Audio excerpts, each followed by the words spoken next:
Which faction should you join in Fallout 4? And before I even answer that, let me give you a hint.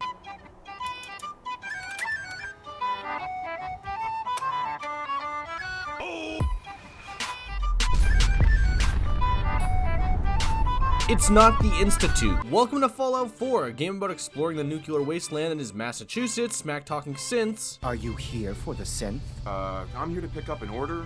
2 large pepperoni and a calzone. Name is fuck you. And finding your son. Spoilers. If you're new to the Fallout 4 experience or on a new playthrough because you saw the TV show, you're probably wondering which of the game's 4 factions is the best to align yourself with for the best possible experience and endgame. Like, do you choose the Minutemen, the first and most neutral faction the player interacts with? The Minutemen serve as the Commonwealth's militia and the introduction to the game's settlement mechanic, allowing the player to create various settlements throughout the wasteland and develop nearly self-sufficient communities for settlers in the Commonwealth to live in. And if you're going for that whole good guy thing, then I would recommend... That they need our help. I'll mark it on your map. We'll find out what they need. We need more settlements supporting our cause. I mean, I was just there, but okay.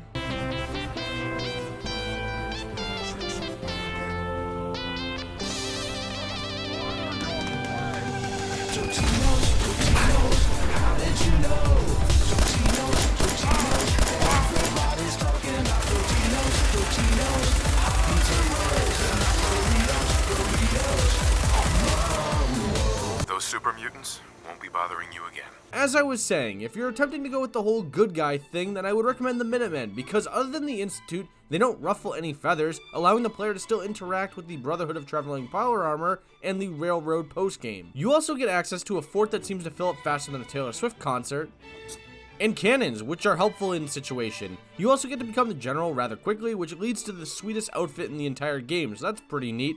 But maybe you don't want to join the Minutemen because you hate style, so instead, why not join...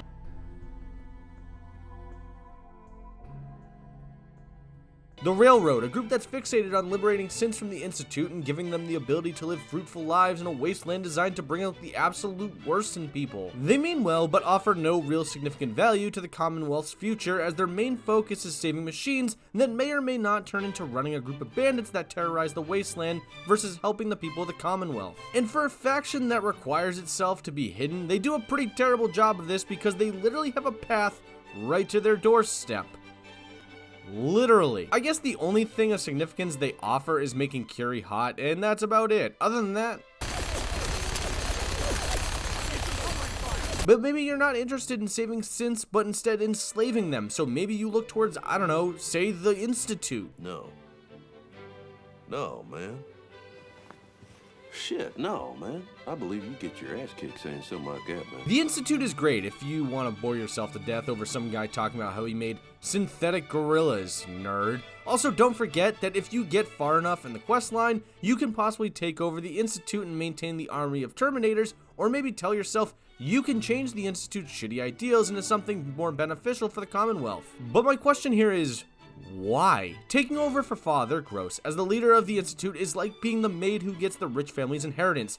They all hate you and will eventually plot against you so that they will get what each of them feels like they're owed. I don't need Chris Evans stabbing me in the chest, alright? Also, sad news, there is no dialogue option in this entire thing in which you can ground your son. So no matter how much of a shitter he is, you basically have to deal with it or do what I did. I'll see you in hell, along with the rest of the Commonwealth.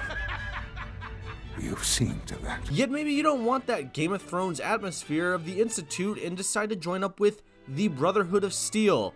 Oh my god, do I love the Brotherhood of Steel. They got a fancy blimp, sweet armor, and Liberty freaking Prime. Mission: the destruction of any and all Chinese communists. While I don't agree with the ideals or obvious racism, I do love the Brotherhood of Steel's quest lines, characters, and overall Liberty freaking Prime. I mean, sure, maybe their leader Arthur Maxson looks like a finance bro with a Napoleon complex, but the Brotherhood of Steel just offers so much more than any of the other factions that if you aren't choosing this faction right out the gate, you might be missing out, because they truly offer the most entertainment in the entire game, like the whole dance being a synth in the choice of either of Mice and Menningham or convince Maxson he should stay alive literally ripped my heart out. And sure, you get power armor at the very start of the game, but think of that power armor as like a 1999 Buick that needs a ton of repairs, and the power armor you get gift the Brotherhood of Steel as a brand new 2024 Maserati. Like, I'm going with the Flash and the new stuff. Which is why I think the Brotherhood of Steel is by far the best faction, the one you need to join in Fallout 4. And if none of that sells you on joining the Brotherhood of Steel, you also get a sweet jetpack. Oh, fuck.